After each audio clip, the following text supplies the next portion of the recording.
সুপ্রিয় দর্শক, আপনাদের সবাইকে স্বাগত আনোয়ার ইস্পাত এই সময়ে। সঙ্গে আছি আমি এস আকাশ। আপনারা জানেন চতুর্থ ধাপের ইউনিয়ন পরিষদ নির্বাচন সম্পন্ন হয়েছে। বিচ্ছিন্নভাবে বিভিন্ন জায়গায় সহিংসতার খবর পাওয়া গেছে। কোনো কোনো কেন্দ্র দখল করার চেষ্টা করা হয়েছে।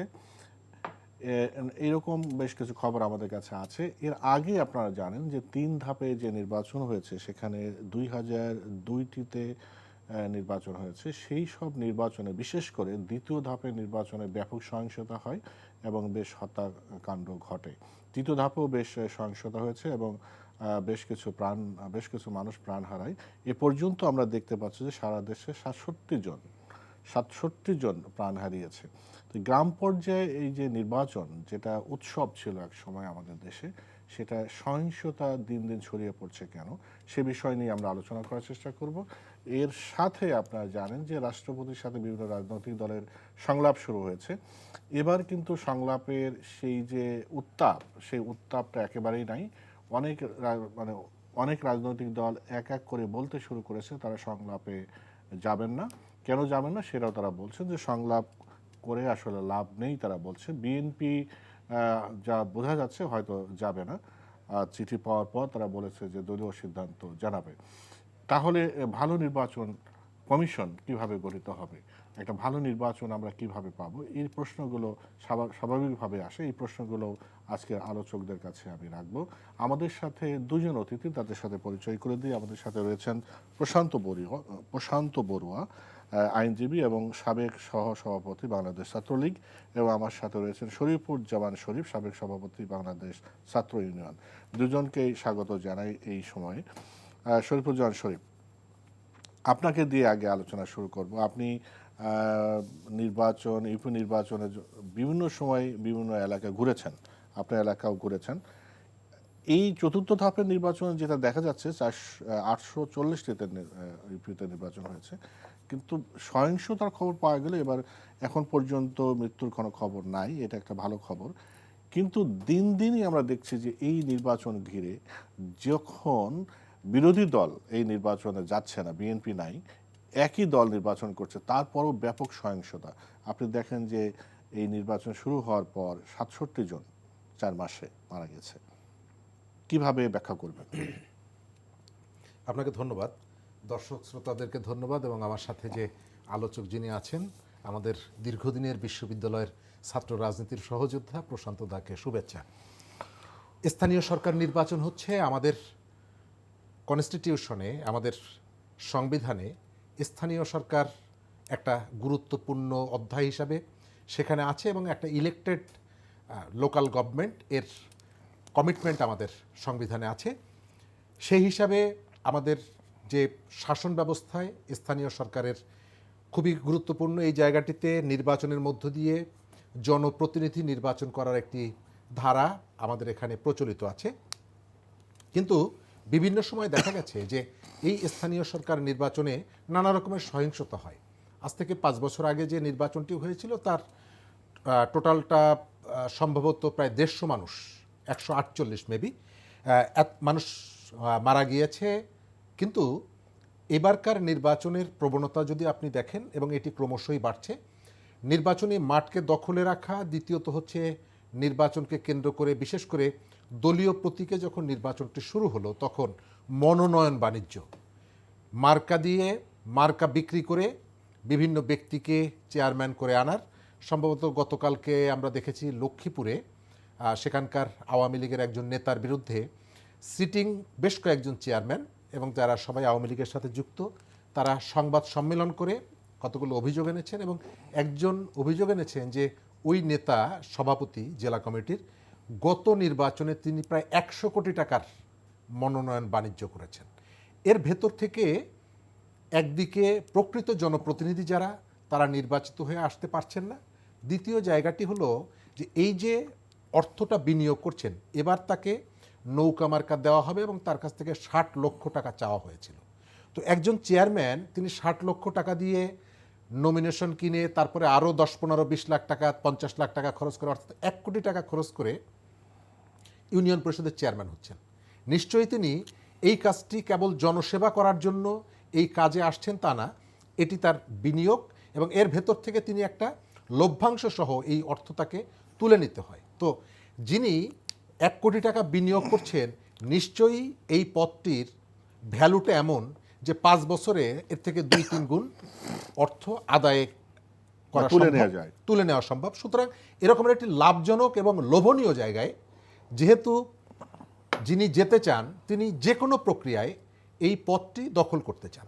আমাদের এখানে এই সময়কালে আপনি দেখবেন বিনা প্রতিদ্বন্দ্বিতায় জিতে আসার, বিনা প্রতিদ্বন্দ্বিতায় নির্বাচিত হওয়ার, যদিও আমি মনে করি না নির্বাচিত, কারণ তাদেরকে কেউ ভোট দেয়নি, তারা বিভিন্নভাবে কায়দাকানুন করে এই পদটি দখল করেন। এবং এই পদটি কেন দখল করেন কারণটা আমি একটু আগে বললাম। আমাদের দেশে স্থানীয় সরকার নির্বাচনটা একটা উৎসব ছিল, সেই উৎসবের জায়গাটি ক্রমশই ছেদ পড়েছে। আমার এখনও মনে আছে এরশাদের সময়, আমরা তখন রাজনৈতিক কর্মী, বিভিন্ন জায়গা থেকে বিশেষ করে উপজেলা নির্বাচনে মাস্তান ভাড়া করে নিয়ে আসা হতো শহর থেকে, দূর থেকে, এবং তারা এসে মহড়া দিত ইত্যাদি ইত্যাদি। কিন্তু 90 সালের পরে আমরা 90-এর আন্দোলনের ভেতর থেকে গণতান্ত্রিক প্রক্রিয়ায় একটা নবযাত্রা শুরু করেছিলাম বলে আমরা স্বপ্ন দেখেছিলাম। আজকে আপনি যদি এরশাদের সঙ্গে অথবা তার আগের শাসনের সাথে আমি নিশ্চয়ই মেলাতে চাই না, এই কারণে যে এর মধ্যে আমাদের এখানে বেশ কতগুলো, আমরা সংসদীয় ব্যবস্থায় ফিরে গেছি, আমাদের এখানে কয়েকটি নির্বাচন হয়েছে, ফেয়ার নির্বাচন, বিশেষ করে যখন কেয়ারটেকার গভর্নমেন্টগুলো দায়িত্বে ছিল। আপনি সেই কারণে স্থানীয় সরকারের এই যে প্রবণতাটা, এটি বন্ধ হওয়া দরকার এবং ইলেকটেড স্থানীয় সরকার, ইলেকটেড জনপ্রতিনিধি, তাদেরকে দায়িত্ব পালন করার জন্য স্পেস দেওয়া দরকার। শেষে আমি বলবো এইভাবে যে বর্তমান যারা রুলিং পার্টি আছেন, ইলেকশনটা ম্যাক্সিমাম জায়গায় আওয়ামী লীগ বনাম আওয়ামী লীগ, এবং আওয়ামী লীগের যে নেতাটি গতকালকে পর্যন্ত আওয়ামী লীগের একটি বড় জায়গায় ছিলেন, নমিনেশন না পাওয়ার কারণে তাকে বহিষ্কার করা হলো। অনেক জায়গায় আওয়ামী লীগের জনপ্রিয় নেতাদেরকে বহিষ্কার করে দেওয়া হয়েছে এবং ফেয়ার ইলেকশন অথবা যে ইলেকশনটি হয়েছে সেই নির্বাচনের ফলাফলটি পাওয়া গেছে। সুতরাং আওয়ামী লীগ ভার্সেস আওয়ামী লীগ, দুইজনের সাথে দলের নেতাকর্মী আছে, দুইজন গত কয়েক বছরে বিপুল সম্পদের মালিক হয়েছেন, প্রশাসন তাদের কাছে আছে। সুতরাং এই জায়গাটিতে সংঘাত এবং সংঘর্ষের মাত্রাটা বেশি। আমি মনে করি যে এটি বন্ধ করতে পারে নির্বাচন কমিশন যদি এই বিষয়টি অনুধাবন করে যে স্থানীয় সরকার নির্বাচনে এই ধরনের রক্তপাত আমরা চাই না। সেকেন্ড হলো, রুলিং পার্টি আওয়ামী লীগের যারা আছেন তারা যদি মনে করেন যে এই নির্বাচনকে সহিংসতা মুক্ত করতে পারবেন, একমাত্র তারাই করতে পারেন, তা না হলে সহিংসতা মুক্ত। অনেক ধন্যবাদ। আমাদের সাথে প্রশান্ত বড়ুয়া, সাবেক সভাপতি বাংলাদেশ ছাত্রলীগ এবং আইনজীবী। আপনি কিভাবে দেখছেন এই যে স্থানীয় সরকার নির্বাচন? বিশেষ করে যেটা আমি আপনাকে জানতে চাই সেটা হলো যে এই যে সহিংসতা, যেমন শরীফুজ্জামান শরীফ বলছেন আওয়ামী লীগ বনাম আওয়ামী লীগ, এটা তো আসলে সত্য কথা। মাঠে তো অন্য কেউ নাই, হয় আওয়ামী লীগের যিনি নৌকা প্রতীক পেয়েছেন অথবা বিদ্রোহী যিনি আছেন তিনি আছেন।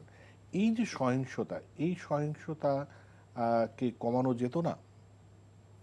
ধন্যবাদ আকাশ এবং আমার কো প্যানেলিস্ট শরীফ এবং সম্মানিত দর্শকবৃন্দ।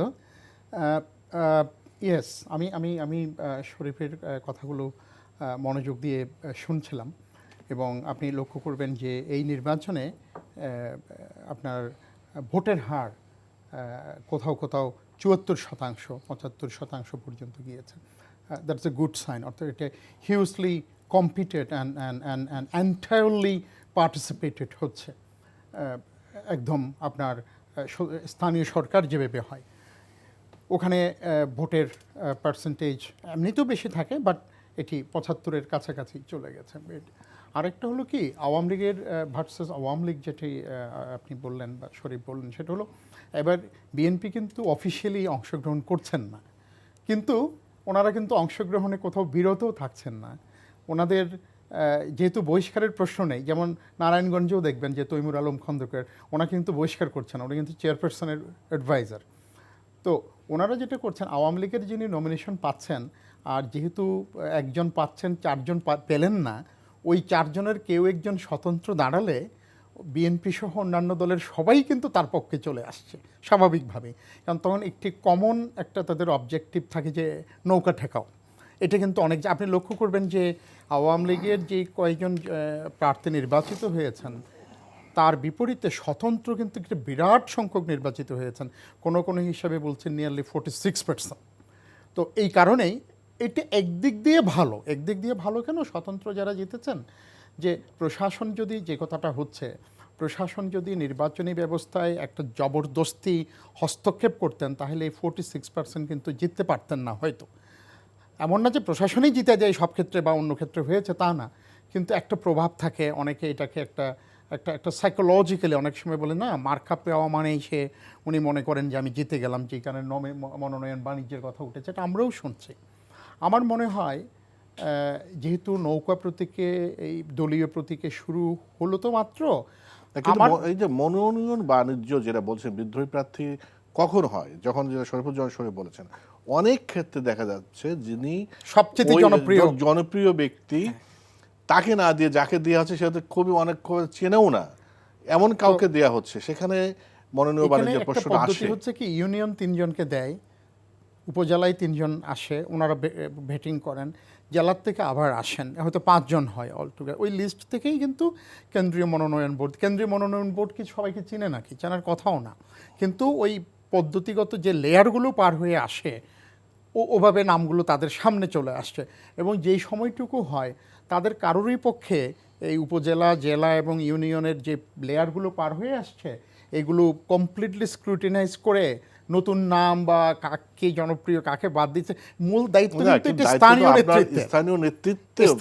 নেতৃত্ব এগুলো করছে। হ্যাঁ, তো এখানে আমি বলছি সাউথ আফ্রিকা যেটি করেছে, একটা নতুন ভাবনা বোধহয় শরীফ আমরা দেখতে পারি কিনা, তারা কিন্তু একটা এথিক্স কমিশন করেছে লং 12 ইয়ার্স ব্যাক, যে সরকার এবং সরকারের বিভিন্ন পর্যায়ে গভর্নেন্সে এএনসির দলীয় আদর্শ, ম্যানিফেস্টো, শুধু ইলেকশন না, একদম আমরা যেটাকে বলে ফাউন্ডেশনাল অবজেক্টিভ, এগুলো পালন হচ্ছে কিনা এথিক্স কমিশন কিন্তু এটা দেখে এবং সরাসরি কাউন্সিলের রিপোর্ট দেয়, এটার ভিত্তিতে ব্যবস্থা নেওয়া হয় এবং পরবর্তী পদক্ষেপগুলো, সংশোধিত পদক্ষেপগুলো নেওয়া হয়।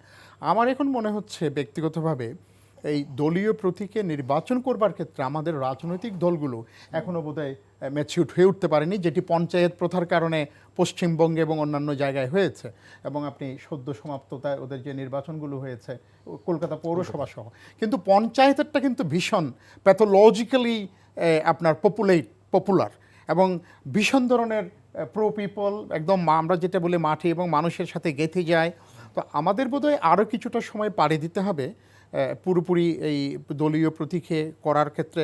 দলীয় সক্ষমতা, আমি কি বললেন না, তৃণমূলের যে ইউনিয়ন আওয়ামী লীগ, তার তো এই অভিজ্ঞতাই নাই, তাকে সবাই বলে কেউ মা, কেউ বাবা, কেউ ভাগিনা, কেউ ভাই, এক পর্যায়ে অনেকেই বলে যে এটা ওপেন করে দেন ভাই, এখানে প্রতীক কোনো জায়গায় যেমন মাদারীপুর বিভিন্ন জায়গায় কিন্তু উন্মুক্ত করতে হয়েছে।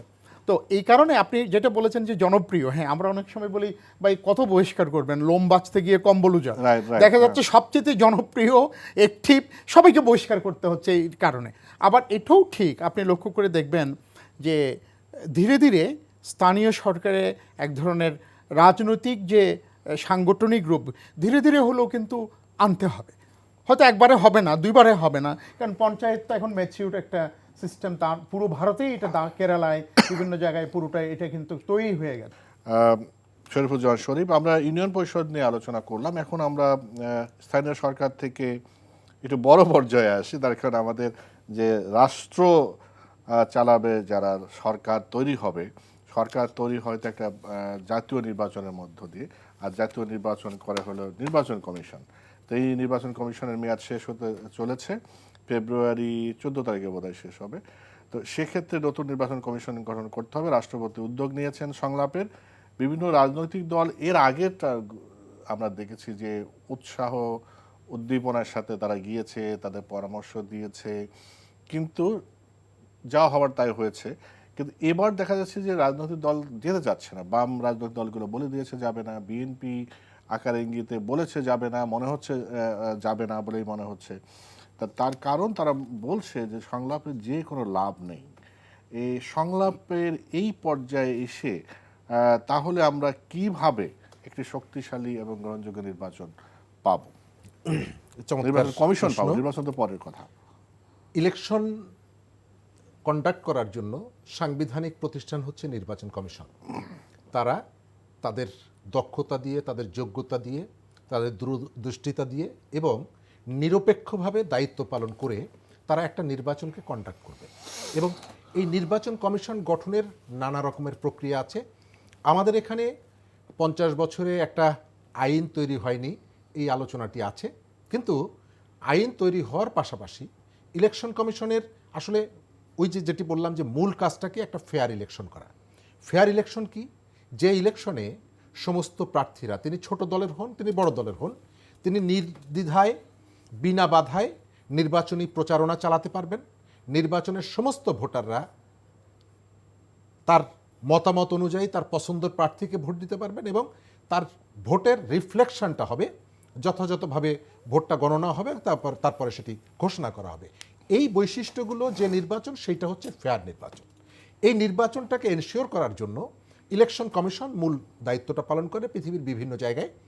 কোথাও রাজনৈতিক দল যারা পাওয়ারে থাকে তারা তাদেরকে সহযোগিতা করে, আবার কোথাও জায়গায় দেখা যায় যে নির্বাচন কমিশনের ক্ষমতাটা এত বেশি যে সিটিং যে গভর্নমেন্ট থাকে সে তাকে ওইভাবে খবরদারি করতে পারে না। তবে এটি নির্ভর করে নির্বাচন কমিশনের যারা দায়িত্বে আছেন তাদের আত্মমর্যাদার উপরে, তাদের ক্ষমতার উপরে এবং সংবিধান যে ক্ষমতাটা তাদেরকে দিয়েছে। আমরা উদাহরণ হিসাবে বারবার ভারতের টিএন সেশনের কথা আমরা বলি। টিএন সেশন শুধুমাত্র আইনগত কারণেই তিনি দৃঢ়তা এবং দক্ষতার পরিচয় দেননি, তার নিজেরও কতগুলো দৃঢ়তা ছিল। আমাদের এখানে সেই জায়গাটি অনেকটাই অনুপস্থিত। ইলেকশন কমিশন গঠনের জন্য যে প্রসেসগুলো আছে তার মধ্যে এই যে সার্চ কমিটি করে প্রসেসটা, এটি আমি যৌক্তিক মনে করি, ভালো একটি উদ্যোগ মনে করি। কিন্তু এই প্রসেসটা আপনি এর আগে অ্যাপ্লাই করেছিলেন এবং এর 5 বছর আগে যখন এই পদ্ধতিটা অবলম্বন করেন তখন এটি বাংলাদেশের কনটেক্সটে নতুন ছিল, সেই কারণে আগ্রহের জায়গাটা সবার মধ্যে ছিল এবং প্রত্যেকেই তারা কতগুলো হোমওয়ার্ক করেছে। পলিটিক্যাল পার্টিগুলো, যেহেতু পলিটিক্যাল পার্টি হচ্ছে ইলেকশন কমিশনের মেইন স্টেক হোল্ডার, সেই হিসাবে তারা কতগুলো গ্রাউন্ড ওয়ার্ক করেছে, তারা কতগুলো ওপিনিয়ন ক্রিয়েট করেছে এবং নিজেদের মধ্যে আলোচনার ভিত্তিতে, পরস্পরের মধ্যে আলোচনার ভিত্তিতে, এবং সেই পরামর্শগুলো তারা রাষ্ট্রপতির কাছে দিয়েছিলেন। আমি জানি আমাদের পার্টির পক্ষ থেকে, কমিউনিস্ট পার্টির পক্ষ থেকে 16 দফার একটি প্রস্তাবনা রাষ্ট্রপতির কাছে দেওয়া হয়েছিল এবং আমার পার্টির থেকে পরিষ্কার করে বলা হয়েছে যে একটা মাত্র শুধুমাত্র এই নির্বাচন কমিশন তার কতগুলো রুলস, এইগুলোর ভেতর থেকে ইলেকশনটা ফেয়ার না।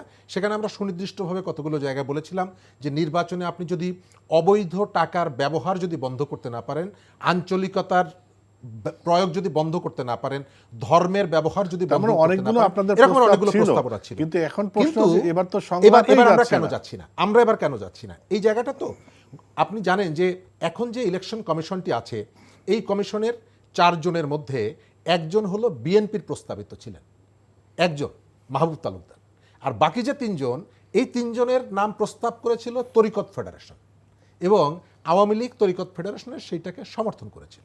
অনেকেই মনে করে যে তারা পরস্পর আলোচনার ভিত্তিতে তরিকতকে সামনে দিয়ে যে আমরা নিজেদের প্রস্তাবনা নাই, তোমাদের এটি হয়তো একটা কৌশল ছিল। কিন্তু অন্যান্য যে জায়গাগুলো ইলেকশনের সামগ্রিক ফেয়ার একটা ইলেকশন করার জন্য অন্যান্য যে প্রস্তাবগুলো ছিল, সেই প্রস্তাবগুলোর একটিও গত 5 বছরে এই জায়গা থেকে রাষ্ট্রপতি বাংলাদেশের সর্বোচ্চ জায়গায় আছেন, সম্মানিত, আমাদের সবার সম্মানিত ব্যক্তি, কিন্তু তার অফিস থেকে যে প্রস্তাবগুলো সেখানে ছিল, একটা প্রস্তাব নিয়েও তারা আর কোনো কথাও বলেননি, কোনো রকমের কোনো উদ্যোগও নেননি। সুতরাং এই যে প্রক্রিয়ার ভেতর থেকে ইলেকশন কমিশনটা হলো এবং বাংলাদেশের যতগুলো বিতর্কিত ইলেকশন হয়েছে, এই কমিশন সেই রকমের একটি বিতর্কিত ইলেকশন করেছে। পলিটিক্যাল পার্টির মূল্যায়নের জায়গা হচ্ছে এইটা, যে এই সার্চ কমিটি করে যে ইলেকশন কমিশনটা হলো, সেই ইলেকশন কমিশন আসলে একটা বেটার কোনো এনভায়রনমেন্ট ক্রিয়েট করতে পারেনি। মানুষের ভোটাধিকারের জায়গাটিতে অনেকগুলি প্রশ্নবোধক অবস্থা তৈরি করেছে এবং যে প্রক্রিয়ায় তারা নির্বাচনটি করেছে সেটি তাদের গ্রহণ করছে না। সেই কারণে এই মুহূর্তে আবার রাষ্ট্রপতির সাথে বৈঠক করা, তার মানে হচ্ছে এর আগে ধরেন যে আমার পার্টির পক্ষ থেকে যে 16টা প্রস্তাব দেওয়া হয়েছিল, এখন আবার নতুন করে ওই প্রস্তাবগুলোই দিবে। সুতরাং ওই প্রস্তাবগুলো নিয়ে যাওয়ার জন্য আলাদা করে বৈঠক করার দরকার নেই। আমরা বলেছি যে এই কাগজগুলো কোন টেবিলে আছে, কোন কর্মকর্তার কাছে আছে, চাইলে তারা সেই কাগজগুলো সংগ্রহ করে দেখতে পারেন। সেই কারণে পলিটিক্যাল পার্টিগুলো এই প্রক্রিয়ায় অংশগ্রহণ করছে না। প্রশান্ত বড়ুয়া, আপনি দেখেন একটা রাজনৈতিক দল, একটা সরকার এই এত 2-3 টার্মে আছে, তো এই সময়ে নির্বাচন কমিশন নিয়ে যত কথা হয়েছে এবং দেশে যে রাজনৈতিক অচল অবস্থা তৈরি হয়েছে নির্বাচন কমিশন এবং নির্বাচনকালীন সরকার নিয়ে, আমাদের দেশ অনেক এগিয়েছে, কিন্তু এই জায়গাটা তো এগোয়নি। এখন নির্বাচন সংলাপ ডাকা হয়েছে, রাষ্ট্রপতির সাথে সংলাপ, সেই সংলাপে রাজনৈতিক দল যারা মেইন স্টেক হোল্ডার তারাই যেতে চাচ্ছে না। তাহলে আমরা নির্বাচন কমিশন, যে ভালো নির্বাচন কমিশন পাবো, সেটার তো এমনিতেই নিশ্চয়তা ছিল না এবং এইটার কোনো গ্রহণযোগ্যতাই থাকছে না। সেক্ষেত্রে ক্ষমতাসীন রাজনৈতিক দল কি ভিন্নভাবে ভাবতে পারে কিনা? ধন্যবাদ। শরীফ যেটা বললেন যে বাছাইটা ভালো, ফলাফলটা খারাপ আসছে। পদ্ধতিটা। মানে এই বৃক্ষটা ভালো ছিল, ফল তিতা আসছে। তো এটা হয়, কখনো কখনো হয়। কিন্তু একটা বিষয় আমি আরেকটু এটা ফার সাইটেড হতে চাই, সেটা হলো নির্বাচনটা আপনি লক্ষ্য করবেন প্রতি 5 বছর পর পর একটা কেয়ামত নাজিল হয় আমাদের উপর, জাতির উপর। হ্যাঁ, একদম পাইক পেয়াদা বরকন্দস লাঠি সোটা সুটকি সব কিছু এরকম একটা অবস্থানে চলে, এটা কিন্তু হওয়ার কথা না। বাইরে যে নির্বাচন হয় বিবিসি বা ITV টেলিভিশন না দেখলে কেউ বুঝতে পারো না যে এখানে কোনো ইলেকশন হচ্ছে। এমপিরা মন্ত্রীরা ওই শপিং সেন্টারে গিয়ে 2-4টা লিফলেট নিয়ে, একটা সহকারী কখনো থাকে, কখনো সেখানে নিয়ে আমরা যারা শপিং করে হয়তো দিতে চাই, কেউ নেয় আর কেউ বলেছে তোমারটা নিব না। হ্যাঁ, সবাই দাঁড়ায়, এদিকে লেবারের মন্ত্রী দাঁড়ায়, এদিকে টোরির মন্ত্রী দাঁড়ায়। কেউ অনেক সময় ওরা যেইভাবে লিফলেট দেয়, ওই যে মার্কেটিং সেলস ওদের মতোই, কেউ ইভেন অনেক সময় লিফলেট নিতেও চায় না। তো বিষয় হচ্ছে যে ওটা আইডিয়ালি হয়তো আমরা পাবো না, এটা ম্যাচিউর ডেমোক্রেসি আস্তে আস্তে আস্তে হবে। কিন্তু আপনি লক্ষ্য করে দেখবেন যে নির্বাচন কমিশনগুলোর দিকে আপনি যদি যান, সাদেক সাহেব, সাদেক আলী বলে, আজি সাহেব, হ্যাঁ, পেট দেখালো, এর আগে মাগুরার থেকে পালা আসলো কে রূপ সাহেব, তো এরকম। তারপরে আপনি আমাদেরটা এই সময়টাও বলবেন, ওনার নাম কি, নুরুল হুদা, ওনারা এখন আছেন। তো বিষয় হলো যে শোনেন, আইনটা যদি পোক্তভাবে হয়, যেটা এবার বলছে যে সময় নেই বা করা হয় না, এরকম অনেক লেখনা কিন্তু রয়ে গেছে। আমাদের যারা সংবিধান প্রণেতা তারা যথাযথভাবে কিন্তু এগুলো অনুধাবন করতে পেরেছিলেন, এই কারণে এই ব্যবস্থাগুলো রেখেছিলেন। যেমন এই সার্চ কমিটিতে এখানে একটা একাডেমিক ডিবেট আছে যে আমরা খেলবো, আমরা রেফারি ঠিক করছি, তো যারা খেলবে তারাই রেফারির প্রস্তাব দিচ্ছে। এটি কনফ্লিক্ট অফ ইন্টারেস্ট হয়। আমেরিকার কোনো কোনো স্টেটে কিন্তু বিচারপতিরা ভোটেও নির্বাচিত হন, ওরা ফাংশন করে যাচ্ছে, আর কোথাও এটা করে না। কিন্তু এই যে কলোজিয়াম করে। তো এই যে রাজনৈতিক দলগুলোর সাথে যে সংলাপ, আকাশ, এই সংলাপটা 5 বছর পরে কেন শুধু? আমার তো মনে হয় যে, আমি ব্যক্তিগতভাবে মনে করি গভর্নেন্স ইস্যুতে এবং অন্যান্য ইস্যুতে এই সংলাপগুলো নিয়মিতই হতে পারে। আপনার প্রতি বছরের প্রথম সপ্তাহে সংলাপ হতে পারে, প্রতি বাংলা নববর্ষের প্রথম সপ্তাহে বা ইংরেজি নববর্ষের সংলাপ হতে পারে, নানা বিষয়ে আলোচনা হতে পারে। আমি বলছি একটা এনগেজিং এনভায়রনমেন্ট তো আমাদের দরকার হবে। আমি যদি পলিটিক্যাল সিস্টেমকে সাপোর্ট করি, এটা বিলং করি, তাহলে আমি পলিটিক্যাল কম্পোনেন্টগুলোকে আমি কীভাবে অস্বীকার করব? আমি যদি বলি যে সরকার পদ্ধতি চলবে রাজনীতির দ্বারা, তাহলে রাজনৈতিক দলকে তো আপনি বাদ দিয়ে করতে পারবেন না। কিন্তু ওইটা আমি অনুপস্থিত দেখতে পাচ্ছি। এই কারণে আমি বলছি, অন্যান্য দল যারা বলেছে ওনারা যাবেন না, আমি ওনাদের প্রতি শ্রদ্ধা রাখি, সম্মান করি। ওনারা বলেছেন যে আমরা 5 বছর আগে যা দিয়েছি বা আরও আগে যা দিয়েছি, দ্যাট ওয়াজ নট অ্যাড্রেসড। এবং আমাদেরকে চিঠি দিয়েও বলা হয়নি যে আমাদের কোন প্রস্তাবগুলো ওনারা বিবেচনা করেছেন, কোনগুলো করেননি, কোনগুলো নিয়ে আরও কথা বলতে চান। আমার মনে হয় এখানে একটু সৌজন্যের অভাব ছিল। যারা এই ডেস্ক ওয়ার্কগুলো করেন, আমার মনে হয় যে তাদের প্রফেশনালিজম, তাদের সৌজন্য বোধ আছে। তারা ব্যক্তিগতভাবে সবাই কিন্তু ভালো, আমরা খুবই ভদ্র মানুষ, ভালো। কিন্তু এই কাজগুলো করার ক্ষেত্রে তারা বোধহয় এক ধরনের প্রফেশনাল কম্পিটেন্সের পরিচয় দিতে পারেননি। কারণ একটি রাজনৈতিক দলকে তারা যে চিঠিটা দিয়েছেন 5 পৃষ্ঠা 7 পৃষ্ঠা, সেটি জবাব দিতে কি সমস্যা? 5 বছর এটা দেওয়া যাবে না কেন? আমি আপনার এই অনুষ্ঠান থেকে আমি ব্যক্তিগত অভিমত প্রকাশ করছি। স্বাভাবিকভাবে এটা আমার দলের কথা না, আমি দলের কেউ না, কর্মী একজন। কিন্তু আমি ব্যক্তিগতভাবে মনে করি যে এটি হওয়া উচিত। এনগেজিং এনভায়রনমেন্ট, অ্যাটমসফিয়ার করার দায়িত্ব দুই পক্ষেরই। কারণ রেফারি যদি ট্রাস্টেড না হয়, আপনি তো খেলার শুরুতেই আপনার সাইকোলজিক্যালি আপনার পার্শিয়াল হয়ে যাবেন। শরীফুজ্জামান শরীফ, আমরা আসলে আলোচনা করলে তো অনেক বিষয় নিয়ে আলোচনা করতে হবে। এখানে একটা আমাদের দেশের সবচেয়ে বড় অচলাবস্থা যেটা তৈরি হয়েছে এর আগে, যে নির্বাচন নিয়ে একটা সুষ্ঠু নির্বাচন আমরা করতে পারছি না, বিতর্কিত নির্বাচন। একবার গেল, তারপর দ্বিতীয়বার গেল, তৃতীয়বার এসেও আমরা সেই এ থেকে আমরা রক্ষা পাইনি। তো সেক্ষেত্রে দুটো জিনিস, একটা হচ্ছে নির্বাচন কমিশন গঠন, আর একটা হচ্ছে নির্বাচনকালীন সরকার কি হবে। নির্বাচনকালীন সরকারের বিষয়টা তো অনেক পরে, নির্বাচন কমিশনটা যদি ঠিকমতো গঠন করতে পারতাম সেটাও তো এক ধাপ এগোনো হতো। কিন্তু আমরা দেখছি দিনে দিনে নির্বাচন কমিশনকে ধ্বংস করা হয়েছে, বরং নির্বাচন কমিশনের কোনো গ্রহণযোগ্যতা নাই। নির্বাচন কমিশন যা করে তা মানুষ বিশ্বাস করে না, রাজনৈতিক দলগুলো সেটাকে ঠিকমতো গ্রহণ করে না, একমাত্র সরকারি দল ছাড়া, সে যে সরকারি দল ক্ষমতায় থাকুক। তাহলে এই যে পরিস্থিতি, আপনি 90-এর কথা বলেছেন, 90-এর পরে আমরা অবনমন হতে হতে নিচেই নামতে নামতে যে নিচেই নেমেই গেলাম, বিশেষ করে রাজনৈতিক সংস্কৃতির ক্ষেত্রে, সেটার জন্য কাকে দায়ী করবেন? এটার জন্য যে সময়, এই সময়ের মধ্যে আমি একজনকে বলে ফেলতে পারবো না যে একেই দায়ী। তবে আমাদের এখানে ইতিবাচক দিক কিন্তু আছে। 90 সালের পরে আমাদের এখানে যে নির্বাচনগুলো হয়েছে তার মধ্যে অন্তত কয়েকটি নির্বাচন আপনি উদাহরণ হিসাবে, যেমন 91-এর যে নির্বাচন, আপনি 96-এর নির্বাচন, 2001, 2008-এর যে নির্বাচনের সময় ক্ষমতায় ছিল একটা নির্দলীয় সরকার, অর্থাৎ নির্দলীয় সরকারের আমলে আপনি উদাহরণ হিসাবে অবশ্যই ডক্টর শামসুল হুদার যে কমিশন, সেই কমিশনের যে পরিবর্তনটা এনেছিলেন, সেই পরিবর্তনটা তো অবশ্যই স্বীকার করতে হবে। আমার মনে আছে ছোটবেলায় আমাদের ঘুম ভাঙতো সকালবেলা মাইকের শব্দে, জাতীয় সংসদ নির্বাচন আমার মনে আছে 86-র যে নির্বাচন, সকাল ভোর থেকে লাঙ্গল মার্কা, তখন জাতীয় পার্টি পাওয়ারে, সকালবেলা ঘুম ভাঙতো লাঙ্গলের মাইকিংয়ের শব্দে। এখন আপনি কিন্তু একটা নির্দিষ্ট সময়ে, তার আগ পর্যন্ত আপনি মাইকটা ব্যবহার করতে পারবেন না। জগৎ ব্যবহার করেন, আপনি বন্ধ করেন বা না করেন, আশপাশ থেকে কিন্তু বলা হচ্ছে যে আপনি মাইকটা ব্যবহার করছেন কেন।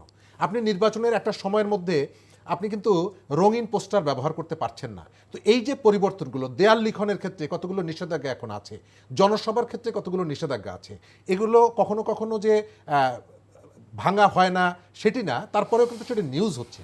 আমরা সেই জায়গা থেকে তো বেরিয়ে এসেছিলাম, কিন্তু ধরে রাখতে পারিনি কেন? ধরে রাখতে পারিনি হলো পলিটিক্যাল যে কি বলে কালচার, রাজনৈতিক দলগুলো যে কোনো মূল্যে যে কোনোভাবে পাওয়ারকে ধরে রাখার প্রবণতা পৃথিবীর সব জায়গায় আছে। আমাদের মতো দেশগুলোতে পাওয়ারকে সবাই ধরে রাখতে চায়, সেটি আপনি স্টেট পাওয়ার বলেন আর রাজনৈতিক দলের ক্ষমতা বলেন। রাজনৈতিক দলগুলোতে আপনি লক্ষ্য করে দেখবেন যে আমরা রাষ্ট্রীয় পর্যায়ে গণতন্ত্রের প্র্যাকটিসের কথা বলি, কিন্তু পলিটিক্যাল পার্টিগুলোর মধ্যে গণতন্ত্রের প্র্যাকটিস, আমি নাম ধরে বলতে পারি, এক একজনকে 30 বছর, 25 বছর, 40 বছর ধরে তিনি তার দলের প্রধানের দায়িত্বে আছেন, কিন্তু মৃত্যুর আগ পর্যন্ত তিনি সেটি ছাড়ছেন না। অর্থাৎ আপনি রাষ্ট্রের পর্যায়ে আপনি ডেমোক্রেসির প্র্যাকটিসটা চান, কিন্তু নিজের জায়গায়, নিজের এরিয়ার মধ্যে আপনি সেই প্র্যাকটিসটা চান না। আপনি যে প্রশ্নটি করেছেন, আমি মনে করি যে এই জায়গাটিতে বেসিক জায়গা, ডেমোক্রেসির বেসিক জায়গাটা হচ্ছে ইলেকশন। কিন্তু আমার এখানে 50 বছরে সেই প্রসেসটা আমি তৈরি করতে পারিনি। এটার কারণটা হলো পরস্পরের প্রতি অবিশ্বাস। 90 সালে এরশাদের পতনের আগে 3 জোটের যে রূপরেখা যখন ড্রাফট হয়, আমাদের পার্টির এখন যে সভাপতি মুজাহিদুল ইসলাম সেলিম, তিনি ওই ড্রাফটিং কমিটির প্রধান ছিলেন।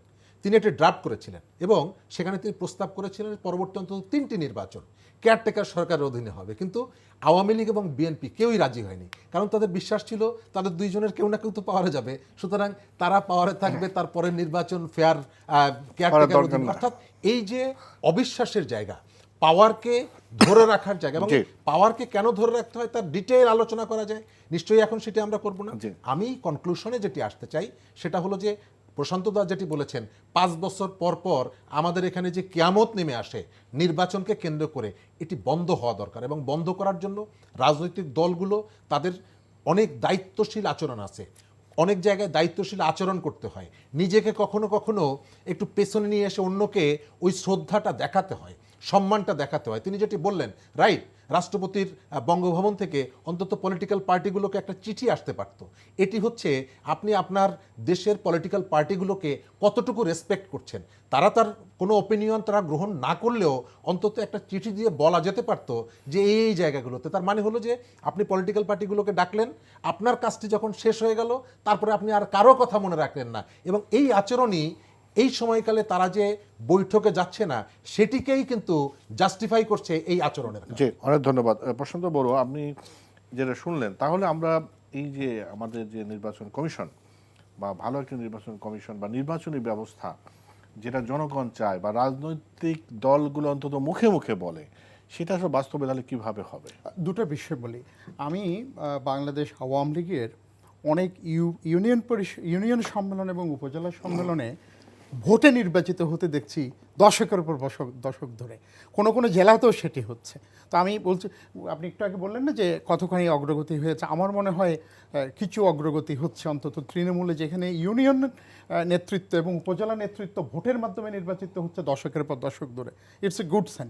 আর দুই নম্বর হলো, আগে তো সংলাপ ছিল যে এই যে বোবাই বলে আর কানাই শোনে, হ্যাঁ, তো এরকম বোবাই বলে কানাই শোনে সংলাপে রাজনৈতিক দলগুলোর আগ্রহ থাকবে না, কারোরই থাকবে না। এই কারণেই আমি বলছি, উইথ ডিউ রেসপেক্ট, যারা এই প্রসেসগুলো কন্ডাক্ট করেন, আমার মনে হয় তাদের একটু প্রফেশনাল কম্পিটেন্স অনেক শোনেন। কোন রাজনৈতিক নেতৃত্ব, কোন মহামান্য রাষ্ট্রপতি মানা করবে যে কমিউনিস্ট পার্টি চিঠি দিয়েছে, ওদের জবাব দিও না? কেউ করবে এটা? এরকম কাণ্ডজ্ঞানহীন মানুষ আমার মনে হয় না আমাদের দেশে এখনও আছে কেউ। এটা জাস্ট আমার মনে হয় যে ওভারসাইট, ওভারলুকড, প্রফেশনাল কম্পিটেন্স এটা বড় জিনিস।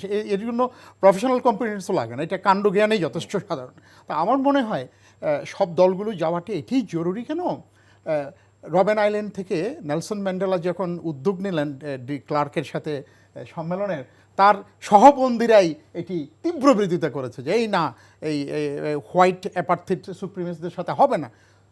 হি initiated the dialogue and that work.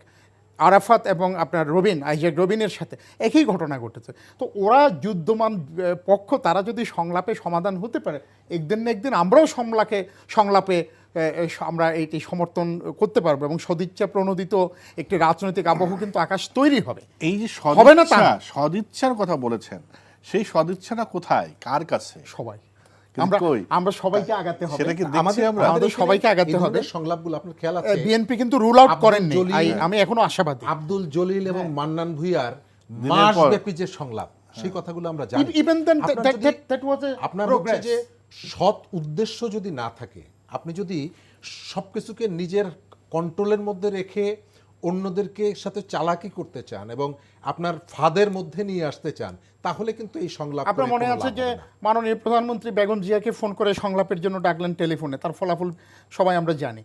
ঘটনা হচ্ছে সংলাপে বসা উচিত। আমার কথা হচ্ছে ফলাফল কখনো ভালো হবে, কখনো অর্ধেক হবে, কখনো হবে না, কিন্তু আমার যদি ডায়ালগ প্রসেসটাই চলে যায় তাহলে কি হবে? তখন উভয় পক্ষ চিন্তা করবে ডায়ালগে তো হচ্ছে না, তো নন পলিটিক্যাল আপনার যেগুলো নন ডায়ালগ যেগুলো, এগুলো জায়গা দখল করে নেবে। এই কারণে আমরা চাচ্ছি, গুরুত্বপূর্ণ কথা হলো লাস্ট মোমেন্টে এসে সংলাপ করা, এবং সেই যে সংলাপ রাষ্ট্রপতি আসলে দলীয় মানে সরকার দলীয় মনোভাবের বাইরে যাওয়ার সুযোগ যার মানে নেই বললেই চলে, সেই সংলাপে তো আসলে আমি কিন্তু সেই জায়গাটা বলছি, পলিটিক্যাল সংলাপ কিন্তু 5 বছর পর পর করার কোনো দরকার নাই, এটি প্রতি বছরই হতে পারে। এখন হয়ে যাচ্ছে ওই জায়গাটায় সর্বোচ্চ সম্মানের যে জায়গাটিতে আমি অনুরোধ করব পলিটিক্যাল পার্টিগুলোকে, বিশেষ করে রুলিং পার্টি যারা আছে, এই পোস্টটিকে আমরা সম্মানের জায়গাটাতে রাখতে চাই। কিন্তু নানা সময়ে কতগুলো ঘটনা সেই জায়গাটায় হয়তো তর্ক বিতর্ক তৈরি হয়েছে। অন্তত রাষ্ট্রপতির ওই যে পজিশনটা, সেই পজিশনটা আপনি সম্মানের জায়গায় রাখেন। আর একটা ইলেকশন কমিশন গঠনের জন্য রাজনৈতিক দলগুলো তারা নিজেরা আলাপ আলোচনা করুক। এই জায়গাটায় আওয়ামী লীগের ভূমিকাটা সব থেকে বেশি, যেহেতু তাদের হাতে পাওয়ার আছে। কিন্তু লক্ষণীয় ব্যাপার হচ্ছে যে তাদের জায়গা থেকে যে ধরনের উদারতা থাকা দরকার, যে ধরনের সবাইকে নিয়ে একটা নির্বাচন করার পরিবেশ সৃষ্টি করার জন্য উদ্যোগটা থাকা দরকার, সম্ভবত সেটি হচ্ছে না। আপনি যদি পরিচালক ঠিক করে, আপনি যদি মাঠ ঠিক করে, আপনি আপনার মতন করে খেলবেন, আপনি আপনার মতন করে জিতবেন, কিন্তু আপনার সাথে খেলায় নামতে হবে, এই মনোভাব যদি আপনার থাকে, আপনি জিতবেন আগের থেকে ঠিক করে রেখেছেন, কিন্তু আপনি খেলার জন্য আমাকে ইনভাইট করবেন, তাহলে কিন্তু এখান থেকে কোনো ফলাফল আসবে না। আচ্ছা, আমরা একটু একদম শেষ পর্যায়ে দুজনে একটু বলি, একটু টু প্রিমেচিওর, মানে এখন যদি সেই আমরা ওয়েট করি, কিন্তু প্রত্যাশার জায়গা যেটা আমাদের, এই যে এই বছর শেষ হয়ে যাচ্ছে, সামনে নতুন একটা বছর শুরু করছি, আপনার কাছে একটু জানতে চাই কি বিশেষ করে রাজনৈতিক যে সংস্কৃতির যে উন্নয়ন, সেই দৃষ্টি থেকে আপনি যদি কিছু বলেন যে নতুন বছরের প্রত্যাশা।